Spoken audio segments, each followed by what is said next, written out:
Assalamualaikum warahmatullahi wabarakatuh. Sahabat, di bulan Maulid ini kita sering mendengar bacaan sholawat Nabi.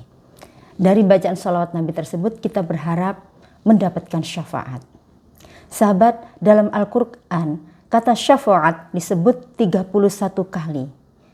Ini menunjukkan bahwa syafaat sangatlah penting. Sahabat, syafaat secara bahasa memiliki arti genap atau menggenapi. Dalam Al-Quran ada ayat wasyaf'i wal watr, demi yang genap dan ganjil. Sedangkan secara istilah menurut Ibnu Ashir, syafaat adalah as-su'al fit tajawaz 'anil dzunub wal jaraim, permohonan untuk mengampuni dosa dan tindak kejahatan. Menurut tafsir Al-Maraghi, syafaat adalah doa yang dipanjatkan oleh Nabi Muhammad SAW dan dikabulkan oleh Allah Subhanahu wa taala. Menurut Syekh Muhammad At-Tamimi, syafaat adalah Nabi Muhammad SAW kelak akan menjadi perantara bagi umat manusia untuk menyampaikan maksud kepada Allah, yaitu mohon keringanan atas beban dosa di padang mahsyar nanti. Sahabat, menurut Imam Nawawi, syafaat itu ada 5. Pertama, syafaat untuk menghentikan kondisi mencekam di padang mahsyar sebelum pengadilan Allah, yang hanya dimiliki, syafaat ini hanya dimiliki oleh Nabi Muhammad SAW. Berdasarkan hadis Nabi yang diriwayatkan oleh Imam Al-Bukhari, yajma'ullahu an-nasa yaumal qiyamah fayaqulun lawistashfa'na ala rabbina hatta yuriyahana mim makanina fayatu adama fayaqulun antal ladzi khalaqakallahu biyadihi wa nafakha fihi min ruhihi wa amara al malaikata fasajadu lak fashfa' lana 'inda rabbina fayaqulu lastu hunakum. Allah mengumpulkan manusia pada hari kiamat.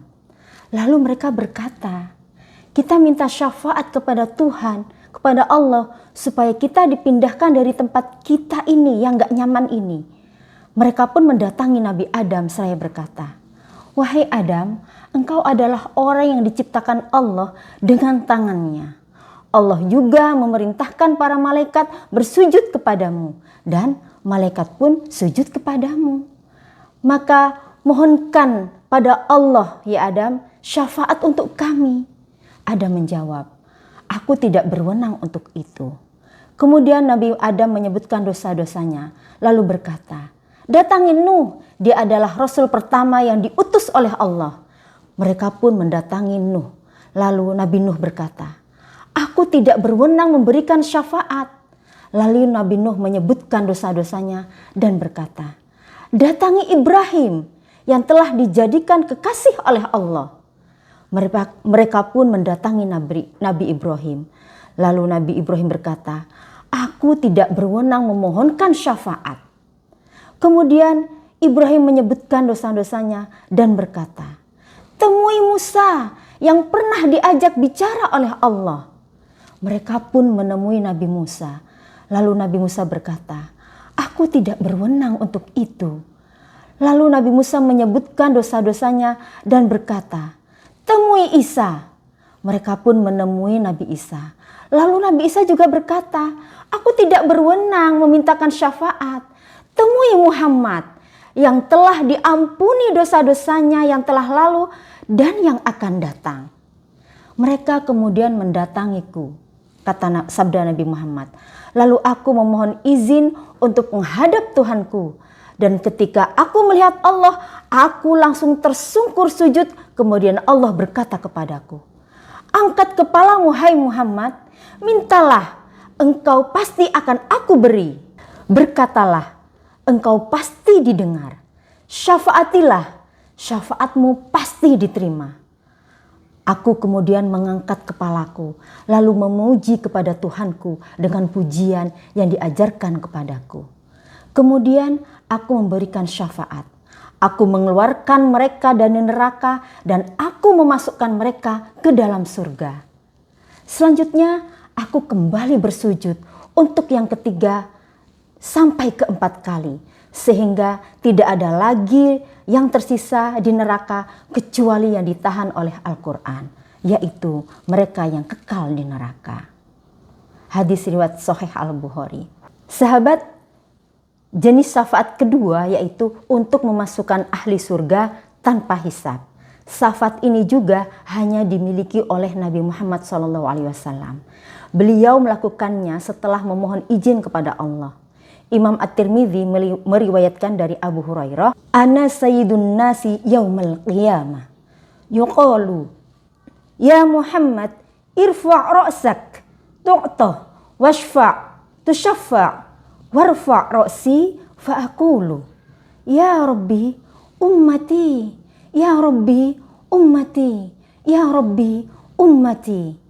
Fayaqulu, ya Muhammad, adkhil min ummatika man la hisaba alaihi minal babil aiman min abwabil jannah. Nabi bersabda, aku adalah tuan umat manusia di hari kiamat. Dikatakan kepadaku, wahai Muhammad, angkat kepalamu, mintalah, engkau pasti diberi. Syafaatilah, syafaatmu pasti diterima. Maka aku pun mengangkat kepalaku, kemudian aku memohon kepada Allah. Ya Rabbi umatku, ya Rabbi umatku, ya Rabbi umatku. Allah berfirman, wahai Muhammad, masukkan umatmu yang tidak memiliki tanggungan hisab dari pintu surga sebelah kanan. Sunan At-Tirmidzi. Syafaat ketiga yaitu untuk menyelamatkan orang-orang yang seharusnya masuk neraka hingga tidak jadi masuk neraka.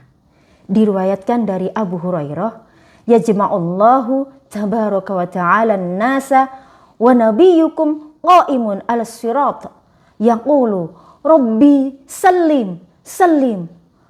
Allah yang maha suci dan maha agung menghimpun manusia sedangkan nabi kalian berdiri di tepi sirat.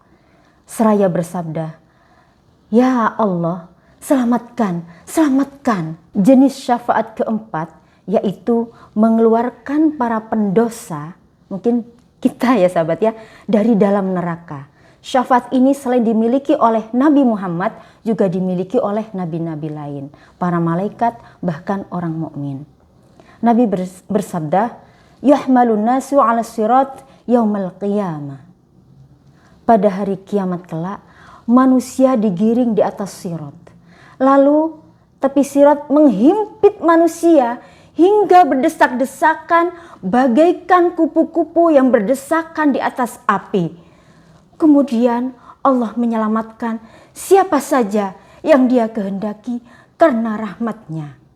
Selanjutnya diizinkan kepada malaikat, para nabi dan syuhada untuk mensyafaati. Mereka pun memberi syafaat hingga para penghuni neraka dikeluarkan. Kemudian mereka mensyafaati lagi. Penghuni neraka yang lain dikeluarkan lagi. Mensyafaati lagi, mengeluarkan lagi penghuni neraka. Hingga dikeluarkan penghuni neraka yang dalam hatinya terdapat iman seberat zarrah. Wa yashfa'una wa yukhrijuna man kana fi qalbihi ma yazinu dzarratan minal iman.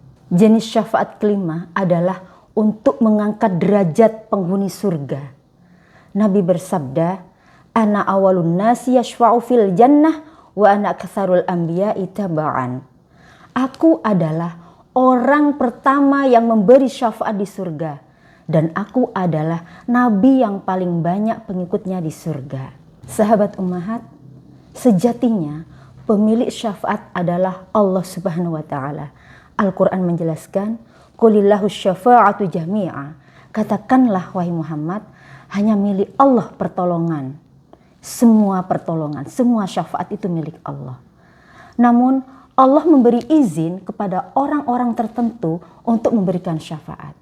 Siapa saja yang bisa memberikan syafaat? Pertama, Nabi Muhammad SAW. Berdasarkan surat Al-Isra ayat 7, asa ayyab'atsaka rabbuka maqaman mahmuda. Mudah-mudahan Tuhanmu mengangkatmu ke tempat yang terpuji. Menurut tafsir Al-Qurtubi, maqamam mahmuda maksudnya adalah Nabi Muhammad berwenang memberi syafaat kepada umatnya pada hari kiamat di padang mahsyar nanti. Kedua, nabi-nabi lainnya. Ketiga, malaikat. Keempat, syuhada. Syuhada ini dapat memberikan syafaat kepada 70 orang dari keluarganya. Ini menurut tafsir At-Tabari ya sahabat. Yang kelima, kaum mukminin. Pada hari kiamat Allah kelak memperkenankan orang-orang beriman untuk saling memberi syafaat. Dalilnya berdasarkan hadis sahih Muslim, syafa'atil malaikatu wa syafa'an nabiyyun wa syafa'al mu'minun wa lam yabqa illa arhamar rahimin. Dalam Musnad Al-Imam Ahmad dijelaskan pula, summa yu'dzanu lil malaikah wan nabiyyin wasyuhada ayashfa'u wa yafayashfuna. Sahabat ummahat, kemudian apa yang bisa kita ikhtiarkan agar kita bisa mendapatkan syafaat kelak? Ya kita sadar banget ya sahabat ya, kita tuh banyak dosa, jadi sangat butuh syafaat. Yang bisa kita ikhtiarkan pertama, menjaga keimanan dan memperkuat tauhid. At-Tabari menafsirkan dari surah Maryam ayat 87. La yamlikuna syafa'ata illa man ittakhadha 'inda rahmani ahda. Mereka tidak punya hak mendapatkan atau memberi syafaat kecuali orang yang telah mengadakan perjanjian dengan Allah yang Maha Pengasih. Sahabat, selama kita memiliki keimanan, insya Allah bisa mendapatkan syafaat di hari kiamat nanti. Semakin kuat keimanan kita, semakin cepat kita mendapatkan syafaat. Ya kalau imannya tipis, mudah tergoda untuk berbuat maksiat gitu ya. Ya dapat syafaatnya belakangan. Wa yashfa'una wa yukhrajuna man kana fi qalbihi ma yazunu dzarratan min iman.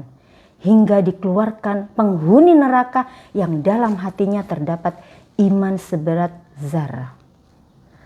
Kedua, ikhtiar kedua yang bisa kita lakukan adalah menjadikan ridha Allah sebagai satu-satunya tujuan dari segala yang kita lakukan dan tidak berharap kecuali kepada Allah. Ini ditafsirkan Al-Munir dari surah Al-Anbiya ayat 28. Wala yashfa'una illa liman irtada wa hum min khasyatihi musyfiqun. Mereka tidak berani memberikan syafaat kecuali kepada orang yang Allah ridhoi. Nah, ikhtiar ketiga yang bisa kita lakukan masih berdasarkan ayat yang sama, yaitu memiliki kesadaran terus-menerus bahwa kita itu senantiasa dalam pengawasan Allah. Sehingga yang ada di hati adalah rasa khasyah, takut kepada Allah. Wa hum min khasyatihi musyfiqun. Dan mereka selalu berhati-hati karena takut kepada Allah. Sahabat, tapi kenyataannya tidak mudah ya. Untuk memiliki kesadaran bahwa terus-menerus gitu ya, bahwa kita diawasi oleh Allah itu nggak mudah.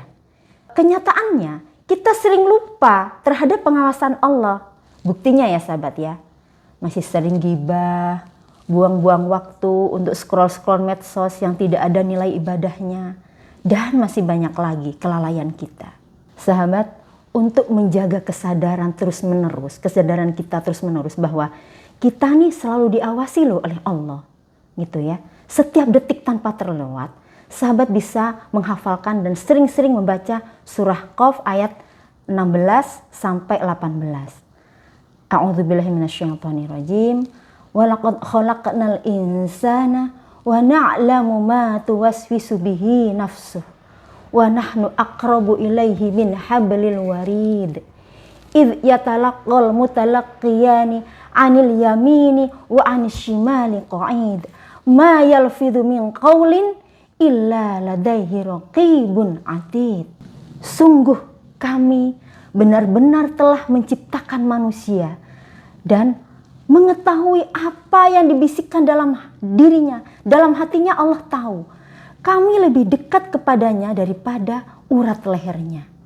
Ingatlah ketika dua malaikat mencatat perbuatannya, yang satu duduk di sebelah kanan dan yang lain duduk di sebelah kiri. Ma yalfidhu min qaulin illa ladaihi raqibun atid. Tidak ada satu kata pun yang terucap, yang terlewat, melainkan ada catatannya semua di sisi Allah. Gak ada yang terlewat. Sahabat, ikhtiar keempat agar kita mendapatkan syafaat yaitu membaca sholawat kepada Nabi Muhammad SAW. Karena beliaulah orang pertama yang diberi izin oleh Allah untuk memberi syafaat. Innallaha malaikatahu yusalluna 'alan nabi. Ya ayyuhalladzina amanu sallu 'alaihi wa sallimu taslima. Sahabat, membaca salawat itu tidak hanya pas maulid saja ya.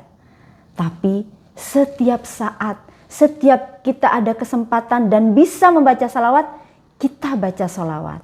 Contohnya, sambil cuci piring kita baca sholawat, sambil nyetrika kita baca sholawat, sambil mengerjakan pekerjaan lain yang tidak pakai mikir gitu ya. Pekerjaan itu sudah kita lakukan setiap hari, nggak pakai mikir.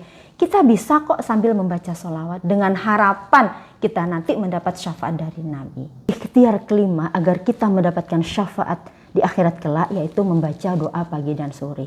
Ini penafsiran Al-Munir dari surah Maryam ayat 87. Doa pagi sore ini dikutip tafsir Al-Munir dari hadis riwayat Ibnu Mas'ud radhiyallahu an. Bunyi doanya, Allahumma fatiras samawati wal ard, alimal ghaibi wasyahadah, inni a'hadu ilaika fi hadzal hayatid dunya bi anni asyhadu an la ilaha illa anta wahdaka la syarika lak wa anna Muhammadan abduka wa rasuluk wa inni la athiku illa bi rahmatika faj'alli 'indaka ahdan tuwaffinihi yaumal qiyamah innaka la tukhliful mi'ad. Ya Allah, pencipta langit dan bumi, yang mengetahui hal yang gaib dan nyata, sesungguhnya saya berjanji kepadamu dalam kehidupan dunia ini bahwa saya bersaksi tiada Tuhan selain Engkau, tiada sekutu bagimu, dan Nabi Muhammad adalah hambamu dan rasulmu. Dan aku tidak bersandar kecuali kepada rahmatmu. Maka jadikanlah untukku perjanjian di sisimu yang engkau penuhi kepadaku pada hari kiamat. Sesungguhnya engkau tidak akan mengingkari janjimu. Sahabat, demikian 5 ikhtiar yang bisa kita lakukan untuk mendapatkan syafaat Nabi Muhammad SAW yang saya rangkum dari beberapa tafsir dan hadis. Wallahu a'lam bishawab. Wassalamualaikum warahmatullahi wabarakatuh.